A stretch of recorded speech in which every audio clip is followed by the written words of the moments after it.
cry foul over the signing of the Trans-Pacific Partnership Agreement that they say grants unprecedented powers to global corporations at the expense of everybody else. Reports grow that America is rebuilding an airbase in Syria, but there's no official confirmation from Washington. And Jordan struggles with more than 1 million Syrian refugees and says that if Europe doesn't help, it'll close the border to migrants.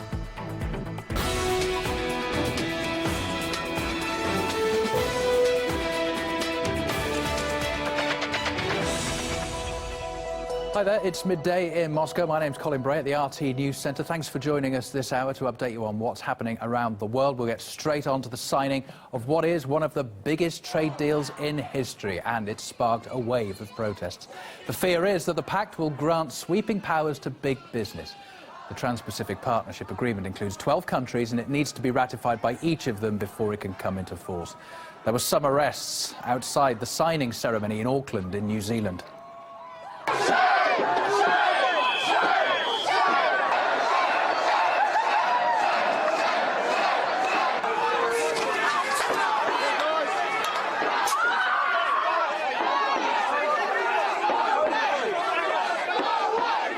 And it's a big deal as well. It covers 40% or so of the world's economy. The idea is to create an EU-style free trade zone that can slash thousands of tariffs between the signatory countries. Well, so far, so good. That's the beneficiaries. But not everybody can be a winner, of course. Here's what some experts are saying about the outcome, that it could have a devastating impact on the workforce. That's according to a report by American economists that's come out just recently. They say that the United States is going to be the hardest hit there.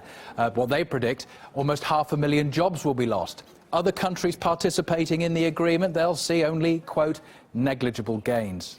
Totally, the job losses among the 12 nations could reach almost 800,000. The deal's also been slammed for a lack of transparency.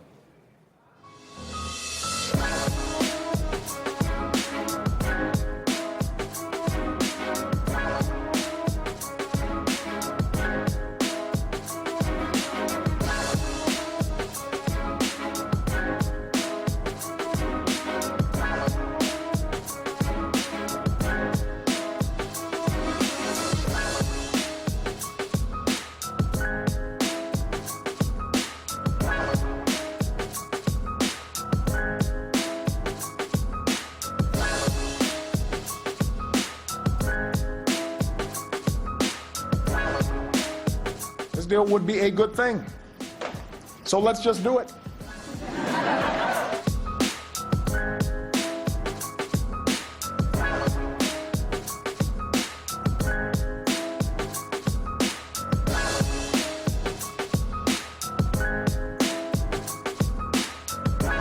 We have to make sure America writes the rules of the global economy. Because if we don't write the rules for trade around the world, guess what? China will.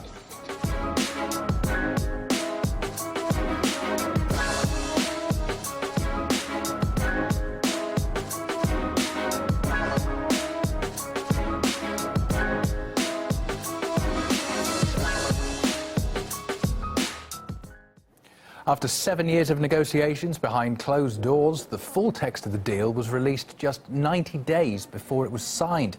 Activists argue that was not enough time for a proper debate on the fine print of the controversial pact.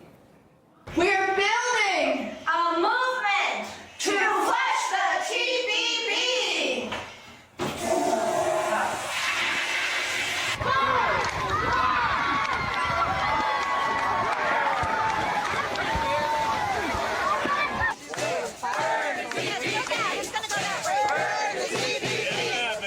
There are about 40 cities in the United States that will be protesting tomorrow, as well as protests in 7 other countries. So no, this is not the end of protest. In fact, what it seems to be is an escalation of protest. People are now facing the reality that they're going forward with this global corporate coup that gives all power to corporations and takes power from the people and undermines democratic institutions. And so people will be escalating. I know in the United States, we're trying to prevent a vote in Congress. It's looking like we're having some success. There's less and less likelihood of a vote this year. People are angry. We were out there in the rain today protesting to make our voices heard. So they're going to do all they can to stop this, and they're doing it in almost every country that's a signatory to the TPP. So this is just the beginning, not the end.